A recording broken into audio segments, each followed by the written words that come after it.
দৃষ্টি 24 বাংলাদেশের চোখ। মানুষ আয় তাই রাগারাগি করে আমরা আগে তো সস্তা কিনছি সস্তা বিক্রি করছি। আমরা বহুত কষ্ট করি, আমরা কিছু কিনতে পারি না, আমাদের ক্ষমতা নাই। মানুষ যেটা রোজায় খায় সেটাই কিন্তু উচিত দাম কমা। মানুষকে জিম্মি করে অতিরিক্ত দাম গ্রহণ করতেছে। রমজান শুরুর আগেই চড়তে থাকে নিত্যপণ্যের দাম, তবে একেবারেই নাগালের বাইরে লেবুর দাম। মাসখানেক আগেও যে লেবু 20 থেকে 40 টাকা হালি কেনা যেত, রমজানের শুরুতে তা এখন 80 থেকে 100 টাকা। মানুষ আয় তাই রাগারাগি করে আমরা আগে তো সস্তা কিনছি সস্তা বিক্রি করছি।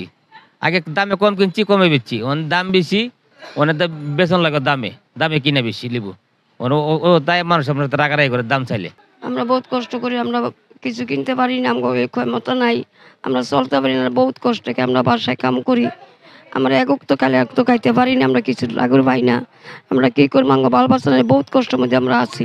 পাল্লা দিয়ে বেড়েছে শসা ও বেগুনের দাম। কালকের তুলনায় আজকে সবজির দাম অনেক বাড়ছে। মনে করেন বেগুন আজকে 120 টাকা বেশি লাম্বাটা, আর গোলটা বেশি 80 টাকা, আবার এটা বেশি 100 টাকা।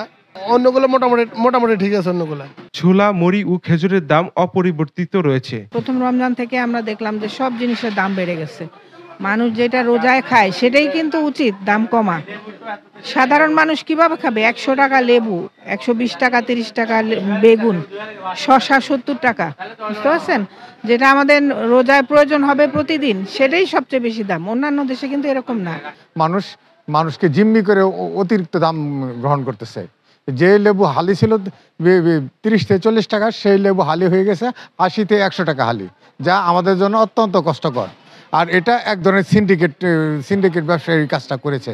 রমজানে বেশ আগে থেকে সয়াবিন তেল নিয়ে শুরু যে কারসাজি তা বন্ধ হয়নি এখনো। কোনো কোম্পানি তেল দিচ্ছে না, তারা বলছে তেল সাপ্লাই নাই, তাই আমরা তেল পাচ্ছি না, আমাদের কাস্টমারকে আমরা তেল দিতে পারতেছি না। রমজানে যে ধারণা মানুষের ছিল যে রমজান আসলে দ্রব্যমূল্যের দাম বেড়ে যাবে, কিন্তু কোনো রকম অন্য তেল ছাড়া অন্য সামগ্রী এবং কোনো দ্রব্যমূল্যের দাম বৃদ্ধি হয়নি।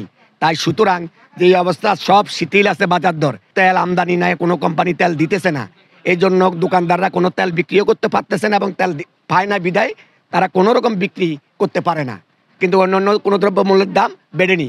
নিয়মিত বাজার মনিটরিং এর মাধ্যমে নিত্যপণ্যের দামের লাগাম টানবে সরকার, এই প্রত্যাশা ক্রেতাদের। নাফিউল লিকসন, দৃষ্টি 24, ঢাকা।